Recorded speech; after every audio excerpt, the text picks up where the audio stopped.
시청하시기 전에 성서학당 채널 구독, 좋아요 꾹 눌러주시기 바랍니다. 여러분의 소중한 구독이 저와 제작진에게 큰 힘이 됩니다.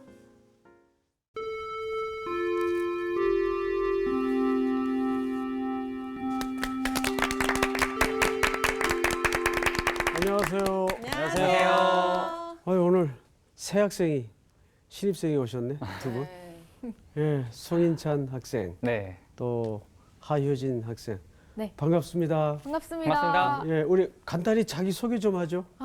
안녕하세요. 저는 성수학당의 말씀이 궁금해서 찾아온 신입 아나운서 하효진이라고 합니다. 아나운서시군요. 네. 예, 반갑습니다. 또 우리 송인찬. 저도 같은 동기고요. 이제 1년 딱 지낸 신입 아나운서입니다. 박수라고. 와, 네. 아나운서실의 비주얼을 맡고 있다고 제가 소문을 들었습니다. 그러니까. 네. 그래요? 예, 그럴만한데요.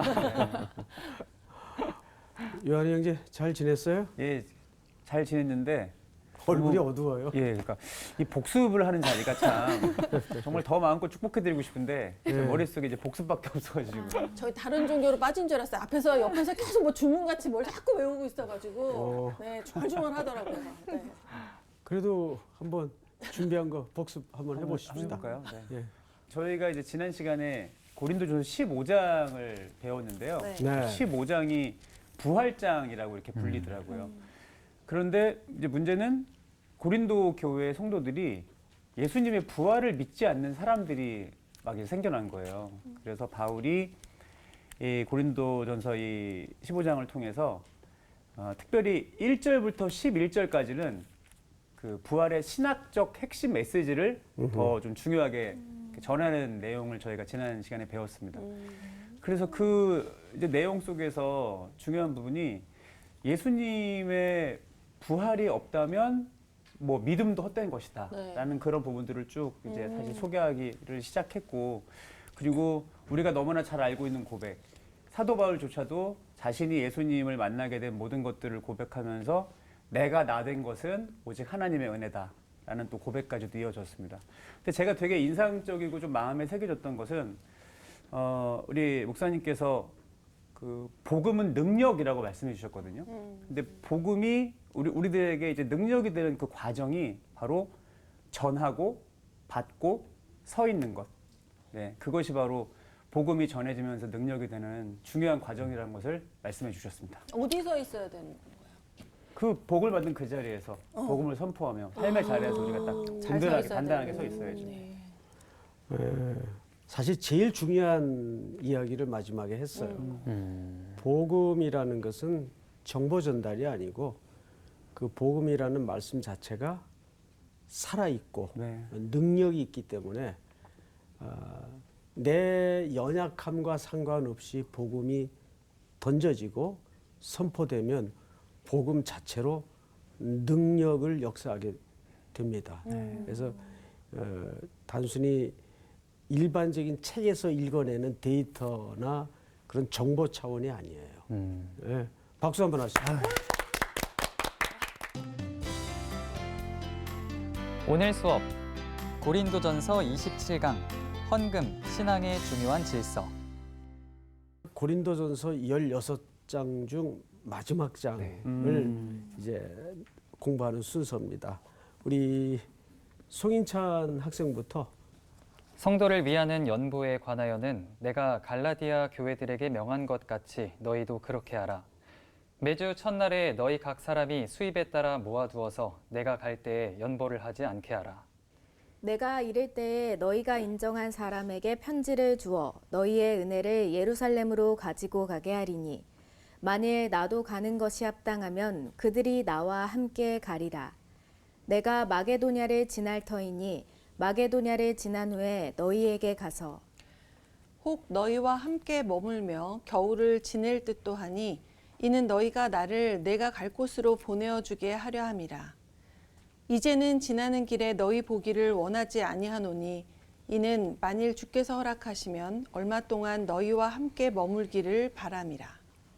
내가 오순절까지 에베소에 머물려 함은 내게 광대하고 유효한 문이 열렸으나 대적하는 자가 많음이라.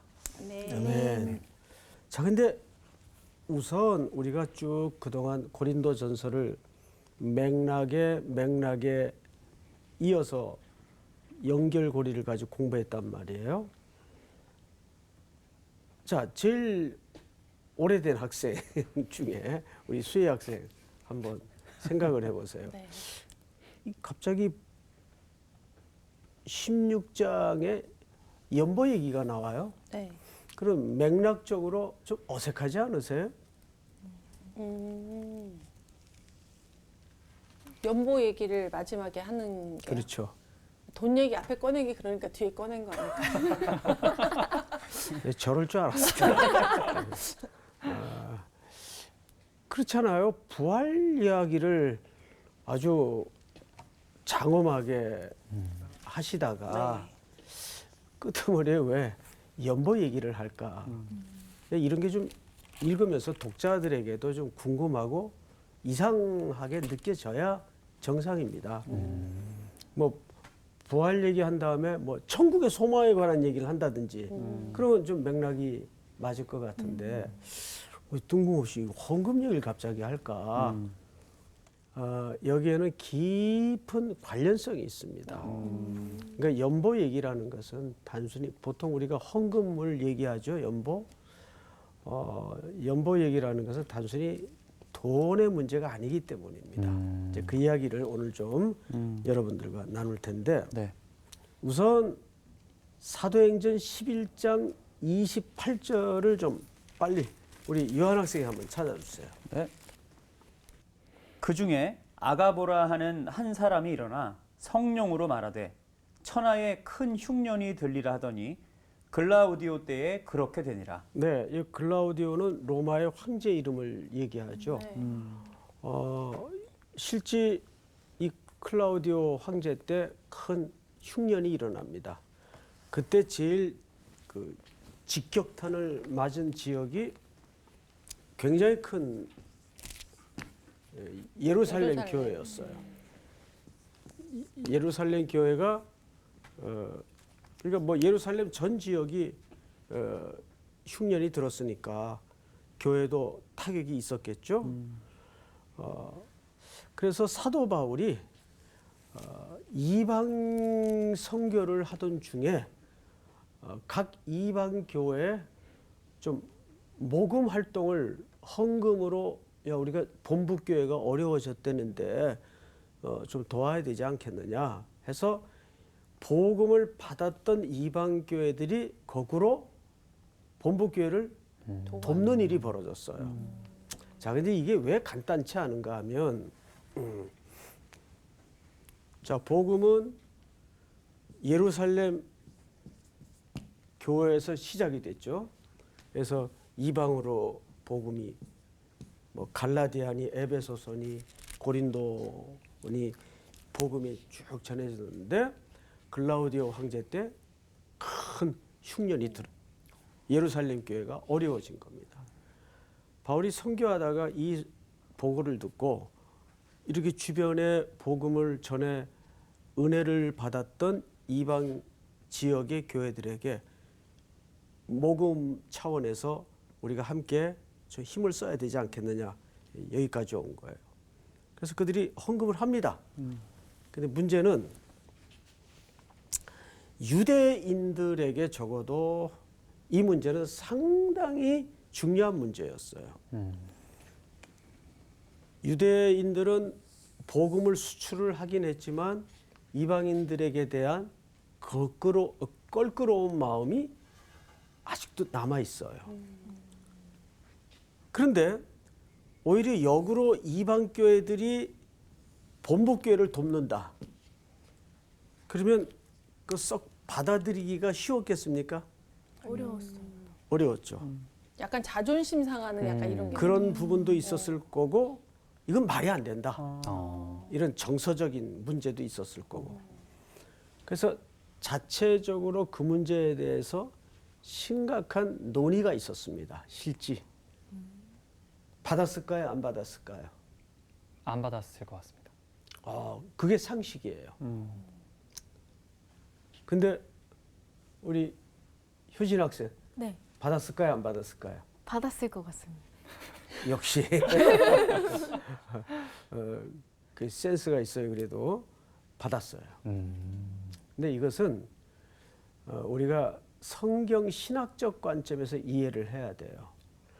우리가 어느 교회를 이제 우리도 큰 교회들은 작은 이제 개척교회나 미자리 교회. 미자리 교회들을 많이 돕죠. 네. 그러면 그게 돕는 게 아닙니다. 그것은 우리가 그리스도의 한 몸이 되었다는 확인을 하는 작업이에요. 우리가 다 그리스도 안에서 한 몸이잖아요. 네네. 저 두메 산골에 있는 교회도 저 아프리카에 정말 엉성한 지푸라기로 얼기설기한 공동체의 모임도 넓게는 다 그리스도의 몸으로서 하나의 교회란 말이에요. 네. 그래서 원바디, 하나의 교회란 말이에요. 근데 툭 떨어진 어느 약한 교회가 재난을 입고 피해를 입었다 했을 때 당연히 나누는 것은 우리가 그대들과 그리스도 안에서 한 몸이고 한 형제라는 확인을 하는 작업이에요. 그러니까 단순히 휴머니즘적인 차원에서 아니 도와줄게. 그래서 우리가 기억날 거예요. 도움이라는 말을 써서는 안 된다 그랬어요. 도움이라는 말을 쓸 수 있는 분은 하나님밖에 없어요. 네. 왜냐하면 내게 있어야 돕죠. 우리 생명까지도 다 우리는 하나님께로부터 받은 것이니까 내게 없어요. 그래서 우리를 청직이라 그러잖아요. 우리가 어떤 표현을 쓰느냐에 따라서 그 표현 속에는 가치와 의미가 담아진단 말이에요. 네. 그렇죠? 내가 자꾸 돕는다 하면 진짜 내가 뭐 돕는 것처럼 이해를 갖게 돼요. 그래서 우리 청년들에게 제가 설교 시간에 어느 날 돕는다는 표현을 쓰지 마라. 실제 돕는다라는 표현을 쓸 수 있는 분은 창조주 하나님 외에는 없다. 그분이 다 만드신 것이고 생명까지도 우리에게 부여하신 것이기 때문에 그분이 주권자이시지. 그럼 우리는 받은 자이니까 그럼 뭐라고 표현을 해야 돼요, 목사님? 나눔. 그렇죠. 정확하게 나눈다. 또 하나는 함께한다. 함께하는 작업이 사실은 우리가 이제 수사적 표현으로는 도와주는 거예요. 연보를 모아서. 그러니까 도움이라는 말을 쓰는 것 대신 나눈다 또는 함께한다. 그러니까 연보라는 것은 이방 교회 사람들이 모은 연보를 예루살렘 본부교회가 받는다는 것은 어마어마한 변혁적 사건이에요. 드디어 예루살렘 그 고답적 태도에 익숙해 있던 교회가 드디어 완전하게 이방 교회를 한 몸으로 받아들이는 사건이에요. 그러니까 단순히 연보의 문제가 아니란 말이죠. 이제 이해가 됩니까, 네. 여러분? 네. 아, 그렇구나. 우리가 헌금을 어느 교회를 도와준다는 말은 첫째는 예수 그리스도의 몸으로서 우리가 한 지체인 것을 확인하는 작업이고 나아가서 우리가 그리스도 안에서 하나의 교회라는 것을 동시에 실현하는 작업이라는 거예요. 그래서 예루살렘 교회가 그 헌금을 받아요. 그런데 여기서 우리가 특별히 사도 바울이 그 헌금을 모금할 때 순서를 잘 보세요. 자, 16장 1절을 보세요. 고린도전서. 성도를 위하는 연보에 관하여는 여기 그러면 성도는 어느 교회 성도를 얘기할까요? 예루살렘. 옳지. 예. 오자마자 대답을 이렇게 잘하시네. 예, 예루살렘 교회를 얘기합니다. 성도를 위하는 연보에 관하여는 내가 갈라디아 교회들에게 명한 것 같이, 그러니까 그 요청을 갈라디아 교회 성도들에게도 했던 것 같아요. 갈라디아 교회도 이방의 교회거든요. 같이 너희도 그렇게 알아. 매주 첫날에, 자 여기 중요한 표현이 나왔어요. 매주 첫날은 이 당시 주일을 얘기합니다. 안식 후 첫날. 그래서 매주 첫날은 주일을 얘기해요. 그러니까 주일날 예배 드릴 때, 자, 잘 보세요. 매주 첫날에 너희 각 사람이 수입에 따라 모아두어서 내가 갈 때 연보를 하지 않게 하라. 이게 좀 어렵죠. 이게 무슨 얘기냐면,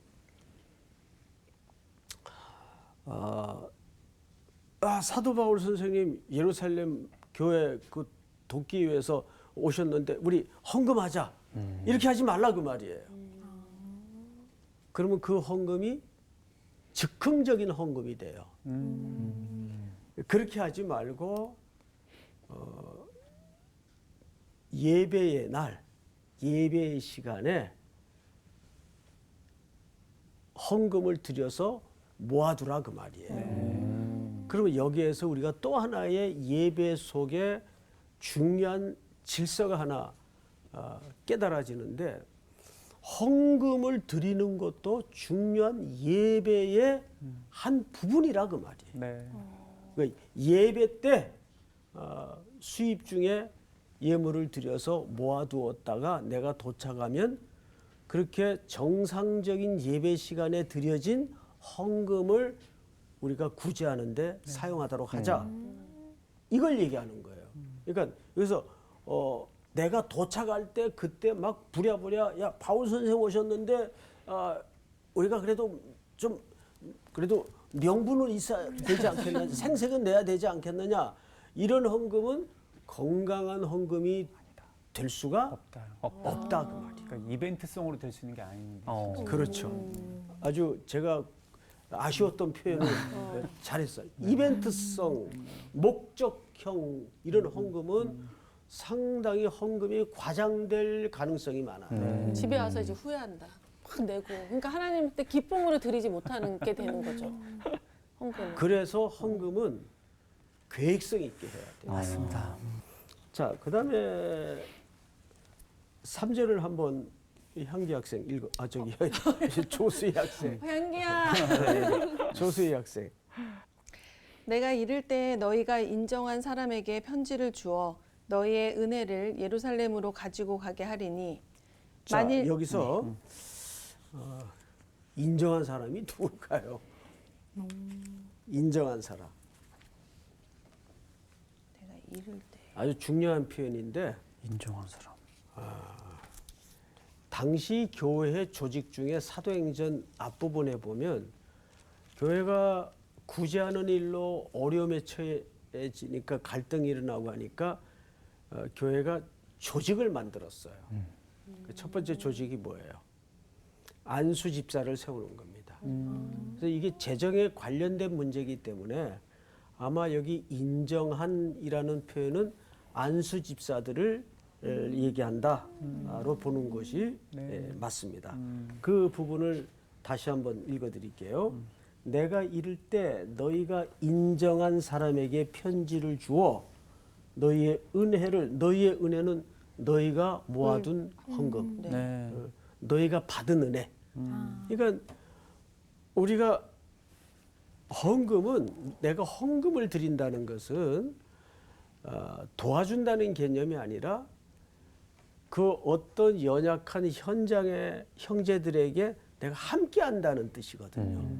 그래서 여기 은혜는 그들의 헌금을 얘기하는 겁니다. 네. 자, 또 볼까요? 인정한 사람에게 편지를 줘 너희 은혜를 예루살렘으로 가지고 가게 하라. 아주 중요한 표현 하나가 굉장히 중요한 교회론적인 질서를 여기서 담아내고 있는 겁니다. 자, 그러면 여기에 이제 신학적인 의미에 대해서 조금 함께 나눌 필요가 있는데, 빨리 천천히 빨리 빨리 천천히 천천히. 하면 어떻게 고린도후서 8장 9절을 좀 찾아주세요. 고린도후서 8장 장 9절. 9절. 네. 고린도전서 다음에 있겠죠? 네. 8장 9절. 우리 요한 학생이 한번 찾아서 네. 읽어주세요. 우리 주 예수 그리스도의 은혜를 너희가 알거니와 부요하신 이로써 너희를 위하여 가난하게 되심은 그의 가난함으로 말미암아 너희를 부요하게 하려 하심이라. 네. 이것이 헌금의 신학이에요. 그러니까 예수 그리스도는 만유의 주십니다. 만물의 주권자이시고 주인이세요. 네. 그런데 누구를 위해서, 우리를 위해서 스스로 비천하게 되시고 낮아지셨어요. 그러니까 이것이 헌금의 원리예요. 그와 같이 우리의 것을 흘려보내고 나눔으로써 나 자신을 비워내면서 더 비참하고 연약한 현장에 부여를 갖다 주라 그 말이에요. 너그럽게 하라. 그래서 모든 것들이 그리스도 안에서 평균케 되도록. 이거 무슨 사회주의를 얘기하는 게 아닙니다. 자, 그래서 우리 주 예수 그리스도의 은혜를 너희가 알거니와 부요하신 이로써 너희를 위하여 가난하게 되심은 그의 가난함으로 말미암아 너희를 뭐하게 하려 하심이라? 부유하게. 부유하게 하려 하심이라. 그러니까 헌금이라는 이 신앙의 고백과, 그러니까 헌금은 신앙 고백이에요. 그리고 헌금을 드릴 때 우리가 돈을 드린다라는 개념으로 헌금을 드리면 안 되고 이건 고백의 차원에서 헌금을 드려야 됩니다. 자, 그리고 하나님의 백성에게 두 가지 책임이 있는데, 첫째는 아직 하나님의 부여와 생명을 알지 못하는 영혼들에게 그 하나님의 은혜를 흘려보내는 것이고, 특별히 또 온 생애를 통해 날마다 사랑의 빛을 갚는 삶을 살아내는 책임이 이 헌금 안에 있다 그 말이에요. 그래서 헌금만큼 신앙의 가장 중요한 질서가 사실은 없습니다. 그렇지 않겠어요?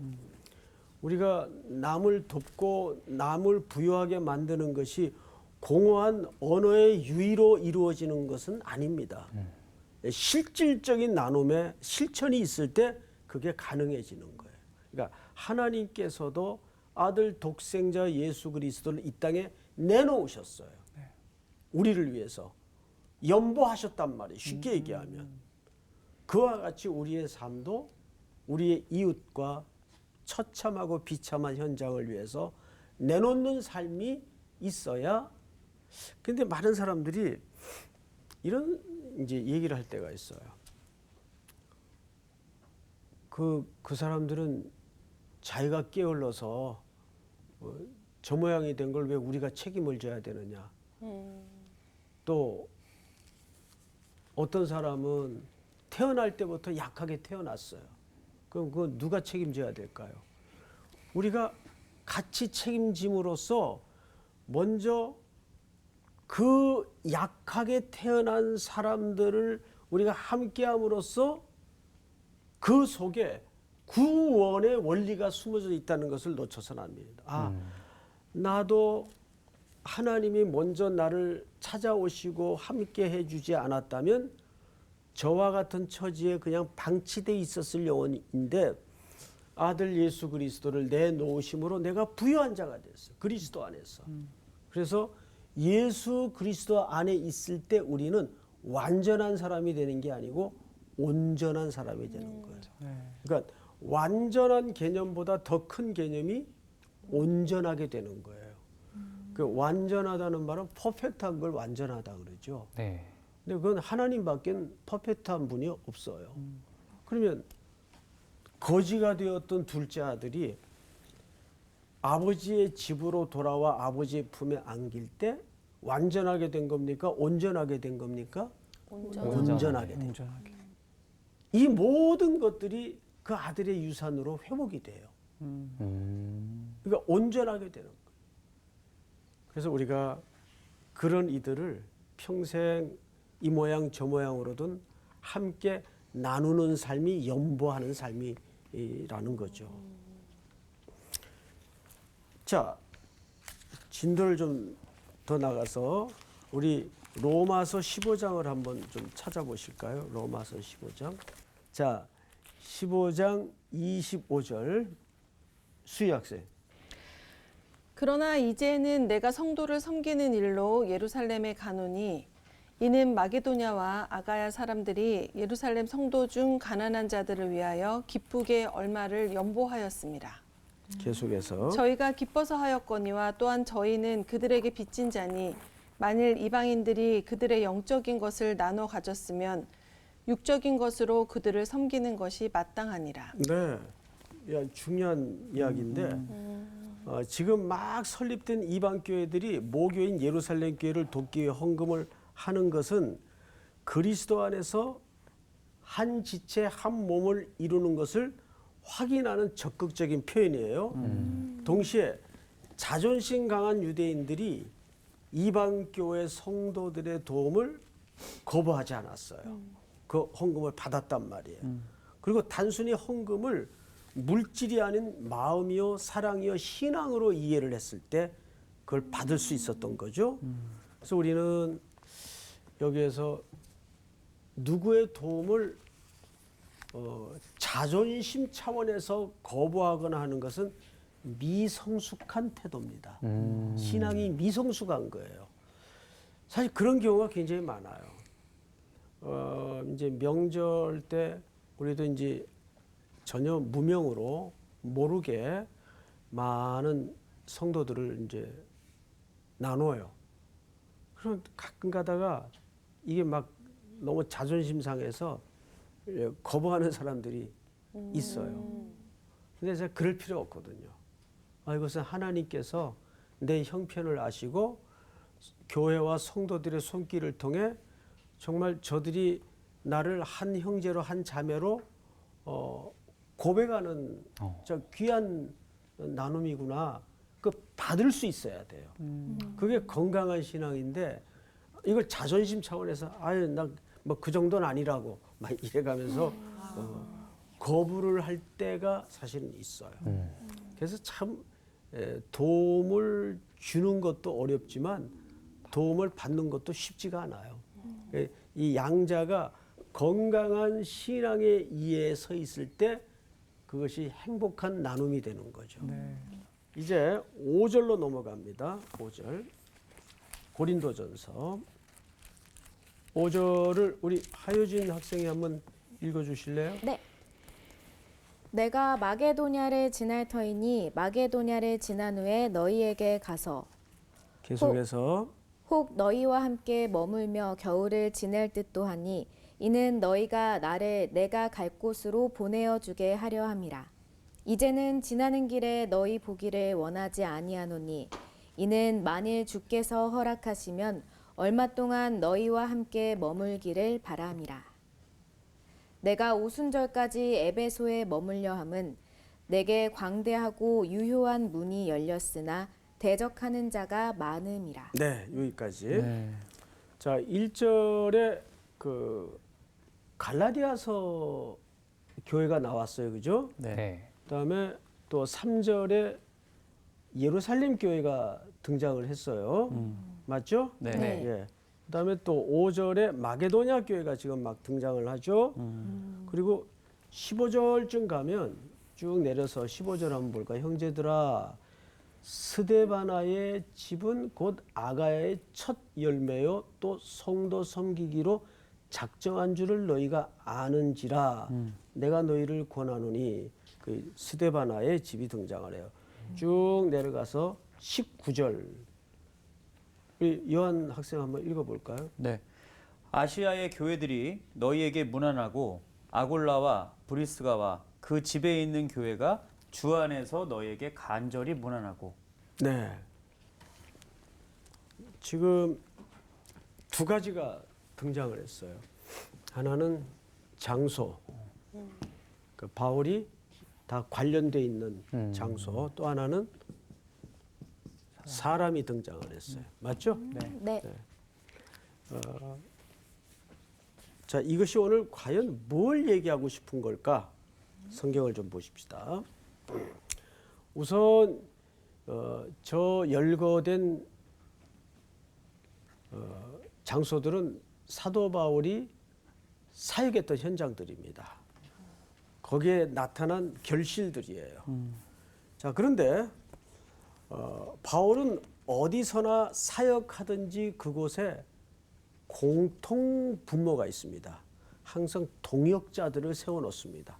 갈라디아에도 예루살렘에도 마게도냐에도 동역자들을 다 심어놔요. 그래서 환난과 위기 속에서 낙심하고 좌절하는 대신 동역자들과 함께 지혜를 극복해가는 방법을 택했습니다. 바울도 얼마나 많은 저항과 반대와 좌절의 선교를 하면서 부딪혔겠어요. 근데 그때마다 바울이 다시 일어설 수 있고 또 앞으로 나아갈 수 있었던 것은 세워놓은 동역자들의 지지와 힘이었어요.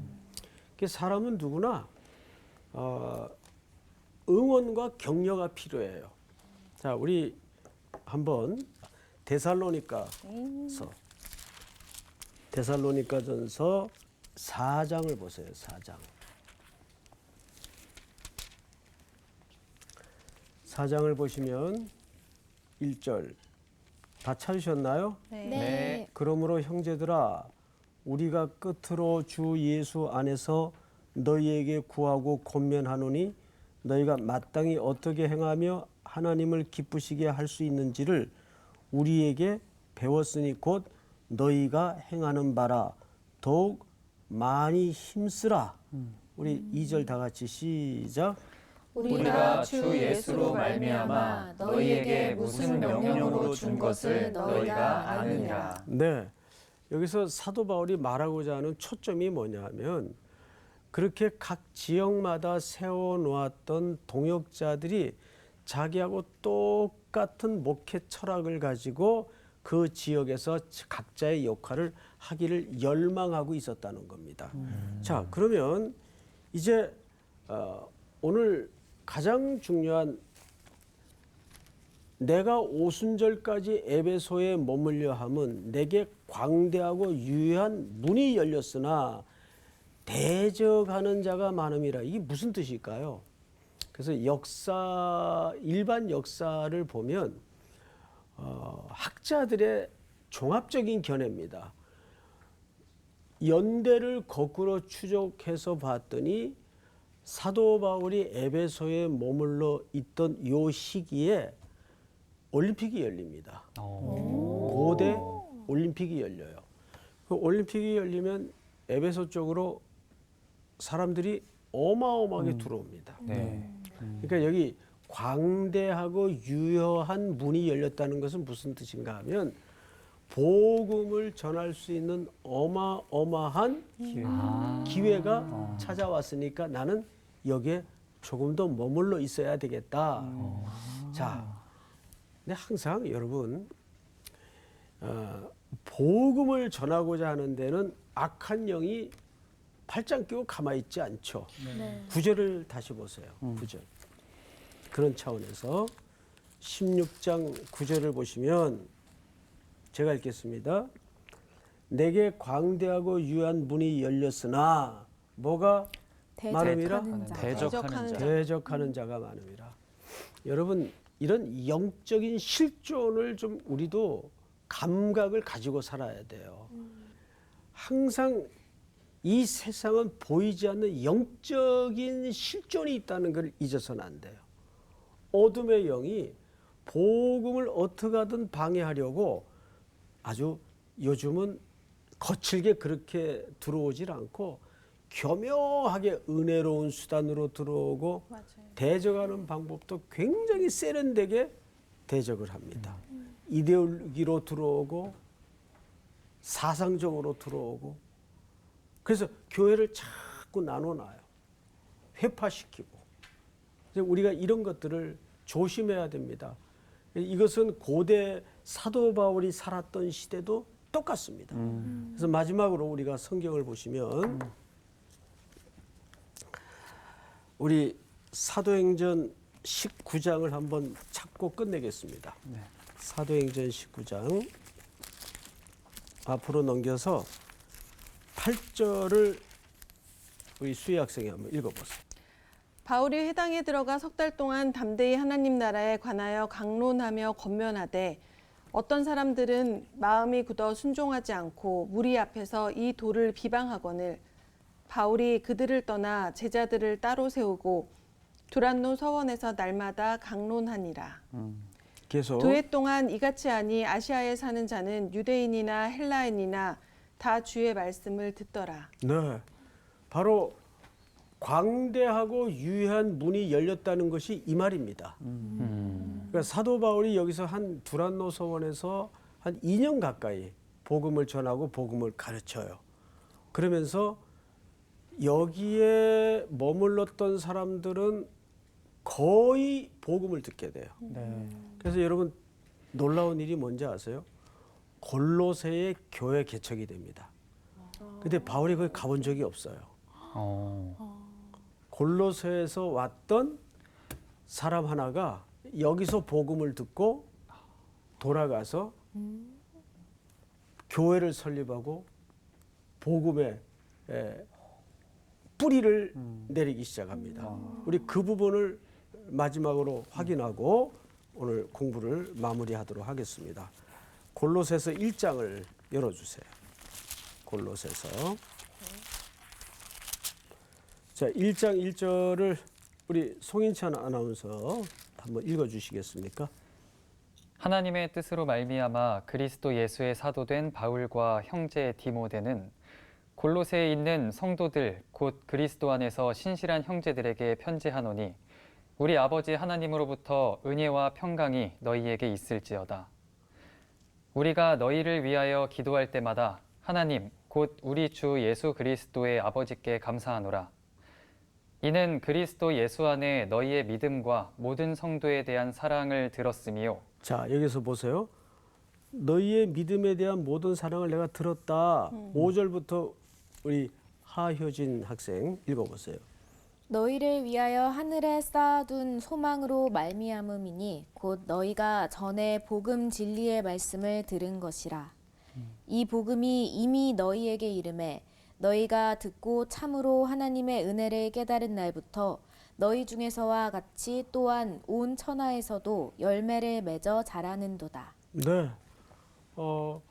이 골로새 사람이 에베소까지 와서 복음을 듣고 그 들은 복음을 돌아가서 교회를 설립한 거예요. 그러면서 우리 수희 학생 9절부터 한번 읽어주시겠습니까?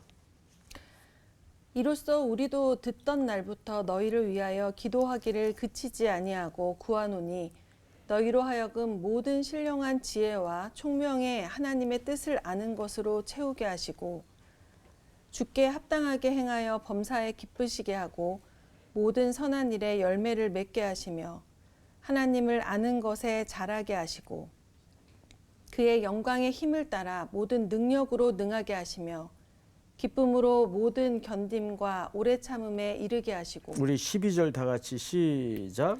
우리로 하여금 빛 가운데서 성도의 기업의 부분을 얻기에 합당하게 하신 아버지께 감사하게 하시기를 원하노라. 아멘. 자, 우리 아까 그 복습하면서 이제 박유한 학생이 이런 얘기를 했어요. 가장 지난 시간에 인상 깊었던 것은 하나님의 말씀이 뿌려지고 그 자리에 서 있는 것이다. 그러니까 말씀은 데이터나 정보가 아니에요. 그 말씀이 살아있는 말씀이기 때문에 나의 연약함과 상관없이 전하고 그 말씀이 심어진 곳에는 그 말씀이 자체적으로 역사하셔서 이런 놀라운 역사를 만들어내는 거예요. 그러니까 사도 바울은 마지막 인사를 하면서 내가 조금 더 에베소에 머물러야 되겠다. 광대하고 유해한 문이 열렸다. 그것이 이제 학자들의 추정으로는 고대 올림픽이 열린 것으로 이해를 합니다. 많은 사람들이 몰려왔을 때 분명히 반대도 있었고 대적하는 자도 있었지만 무서워하지 않고 겁내지 않고 그 자리에서 복음을 2년여 동안 계속 가르친 거예요. 근데 그 결과는 내가 직접 가지 않는 땅에도 교회가. 말씀이 떨어져서 교회가 개척이 되는 거죠. 그러니까 우리가 직접 가지 않더라도 나의 삶의 한 단편, 그러니까 나는 하나님의 말씀의 단편적인 조각이라도 영향을 갖게 되면 그것이 어마어마한 주님의 역사로 먼 훗날 나는 역사의 무대 뒤에서 사라질지라도 그 말씀은 남아서 하나님의 열매를 맺게 되는 겁니다. 오늘 공부는 여기까지. 다음 주에 뵙겠습니다. 감사합니다. 오늘 처음 들으셨는데 어떠셨어요? 일단 내용이 너무 좋고 이게 집중이 또 팍 잘 되네요. 아 그래요? 네. 좀 어렵진 않으셨어요? 전 연보가 뭔가 했는데 헌금이고 그 헌금을 어떻게 어떤 마음가짐으로 내가 준비를 하고 그러니까 예배의 한 부분이라고 하셨잖아요. 네네. 그래서 그런 마음을 가져야겠다 배웠습니다. 맞아요. 우리가 마치 그냥 헌금 다들 내니까 예배 시간에 막 급하게 막 가방 지져가지고 막 이렇게 있는 돈 중에 그냥 얼마 내고 하는데 그게 아니라 진짜 우리 옛날에 우리 어른들은 막 헌금 미리 막 다리미로 다려가지고 새 돈 낸다고 이런 정성을 들이지 못하더라도 우리가 예배 한 일부분이라 생각하면 정말 얼마나 마음을 다해서 해야 되는지를 또 잘 생각해 보게 되는 난 거예요. 진짜 오늘 그 표현 중에 네. 그 이렇게 귀한 연보를 했는데 우리가 헌금을 가지고 가는 게 아니라 은혜를 가지고 간다. 그 표현이 너무 마음에 들더라고요. 저는 그 돕다 말고 나누고 함께한다. 함께한다. 네, 이것도 좋더라고요. 열려 있어요. 나누고 함께 합시다. 네, 그렇죠. 네.